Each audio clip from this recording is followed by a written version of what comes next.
ফেলে দেওয়া জিনিস থেকে কী কী কাজ হতে পারে দেখুন। এইভাবে গ্যামবুটটাকে লাগিয়ে দিলে জলটা কি সুন্দর বেরোবে। তারপরে বোতল, এই যে একটা বড় বোতলকে কেটে কেটে পিস পিস করে লাগালে এবার খাবারগুলো এই সুন্দরভাবে পরে ঢাকা দিয়ে রাখা গেল।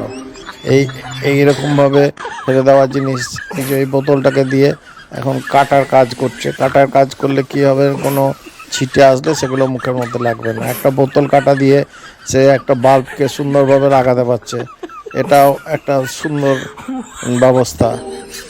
তারপরে এই যে বোতলটা ফুটো করে দিয়েছে, জল ভরে এবার চান করতে পারছে। একটা ফেলে দেওয়া জিনিস দিয়ে অনেক কিছু। চ্যানেলটা আপনারা লাইক, শেয়ার এবং সাবস্ক্রাইব করে দেবেন। এই যে এখানে ইলেকট্রিকে অনেক বাচ্চাদের অসুবিধা হয়, সেটার জন্য কি সুন্দর কভার করে দেওয়া হলো। এইভাবে এই যে মেয়েটা ঝুঁকে যাচ্ছে, তাকে আটকিয়ে রাখলো, তারপর তার এই টায়ারটা সেখানে রাখলো। সুন্দর সমস্ত কিছু মাথা খাটিয়ে সুন্দরভাবে সে ব্যবস্থা করছে এবং